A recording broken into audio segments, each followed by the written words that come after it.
Hello friends, എല്ലാവർക്കും സ്വാഗതം പുതിയ വീഡിയോയിലേക്ക്. ഇന്ന് ഞാൻ വന്നിട്ടുള്ളത് പച്ചരി ഉപയോഗിച്ചിട്ട് വളരെ എളുപ്പത്തിൽ ഉണ്ടാക്കിയെടുക്കാൻ പറ്റുന്ന നല്ലൊരു പലഹാരമായിട്ടാണ്. നല്ല പഞ്ഞി പോലെ സോഫ്റ്റ് ആയിട്ടുള്ള നിറയെ ആരുകളോട് കൂടിയിട്ടുള്ള കലത്തപ്പം അഥവാ റൈസ് കേക്കാണ് കേട്ടോ ഇന്ന് ഇവിടെ ഉണ്ടാക്കാൻ പോകുന്നത്.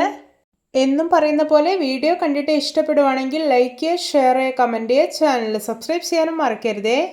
പിന്നെ ഫേസ്ബുക്കിലൂടെയാണ് വീഡിയോ കാണുന്നതെങ്കിൽ പേജ് ഫോളോ കൂടി ചെയ്യണേ. അപ്പോൾ നമുക്ക് നേരെ വീഡിയോയിലോട്ട് പോവാം. ഞാനിവിടെ ഒരു 1/4 ഗ്ലാസ് റെഡ് അവിലെടുത്തിട്ടുണ്ട്. ഇതൊരു ബൗളിലേക്ക് ഇട്ട് കൊടുക്കാം. പിന്നെ ഇതിലോട്ട് ആവശ്യത്തിന് വെള്ളം ഒഴിച്ചു കൊടുക്കാം. എന്നിട്ട് നന്നായിട്ടൊന്ന് വാഷ് ചെയ്തെടുത്ത് വരാം.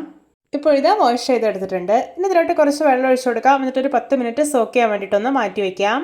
ഞാനിവിടെ ഈ ഒരു ഗ്ലാസ്സിൽ ഒരു ഗ്ലാസ് പച്ചരി 4 മണിക്കൂർ ഒന്ന് കുതിർത്തെടുത്തിട്ടുള്ളതാണ്. ഇനി ഇതൊരു മിക്സർ വലിയ ജാറിലേക്ക് ഇട്ട് കൊടുക്കാം. ഇനി ഇതിലോട്ട് നേരത്തെ സോക്ക് ചെയ്യാൻ വേണ്ടി മാറ്റി വെച്ചിരിക്കുന്ന അവിലുണ്ടല്ലോ അതുകൂടി ചേർക്കാം. ഇനി ഇതിലോട്ടൊരു 1/4 ഗ്ലാസ് തേങ്ങ ചെറിയത് കൂടെ ഇട്ട് കൊടുക്കുന്നുണ്ട്. ഇനി നല്ലൊരു ഫ്ലേവറിന് വേണ്ടിയിട്ട് 5 ഏലയ്ക്ക് തൊലി കളഞ്ഞതും ഒരു 1/4 ടീസ്പൂൺ ചെറിയ ജീരകം കൂടി ഇട്ട് കൊടുക്കാം. ഇനി ഇതിലോട്ട് ആവശ്യത്തിന് ഉപ്പ് ചേർക്കാം.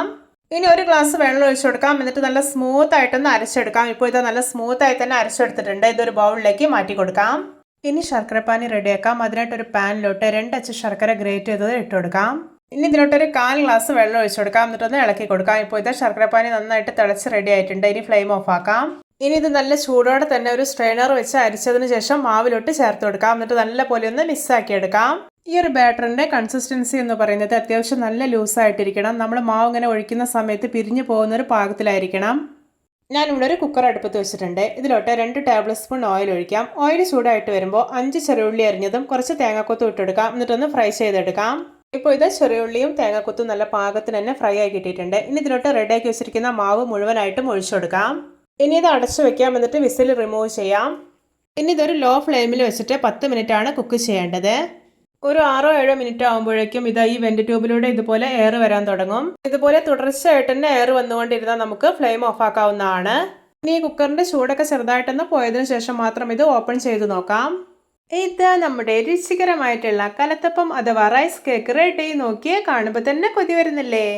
കുക്കറിന്റെ ചൂടൊക്കെ നന്നായി പോയതിനു ശേഷം ഞാനിത് പുറത്തേക്ക് എടുത്തിട്ടുണ്ട്. കണ്ടോ, നല്ല പഞ്ഞി പോലെ സോഫ്റ്റ് ആയിട്ടാണ് ഇരിക്കുന്നത്. ഇതിന്റെ ഉള്ളൊക്കെ കണ്ടോ, നിറയെ ആരുകളാണുള്ളത്. അപ്പോൾ എത്ര സിമ്പിൾ ആയിട്ടാണല്ലേ, വളരെ കുറഞ്ഞ ഇൻഗ്രീഡിയൻസ് മാത്രം ഉപയോഗിച്ചിട്ട് നമ്മൾ ഈ ഒരു റൈസ് കേക്ക് ഉണ്ടാക്കി എടുത്തിട്ടുള്ളത്. എല്ലാവർക്കും എൻ്റെ simple and tasty rice cake recipe ഇഷ്ടപ്പെട്ടെന്ന് വിചാരിക്കുന്നു. ഇഷ്ടപ്പെട്ട സപ്പോർട്ട് ചെയ്യാൻ മറക്കരുത്. അപ്പോൾ ഇതുപോലെയുള്ള വെറൈറ്റി വീഡിയോകളായി നമുക്ക് വീണ്ടും കണ്ടുമുട്ടാം. Okay, bye bye.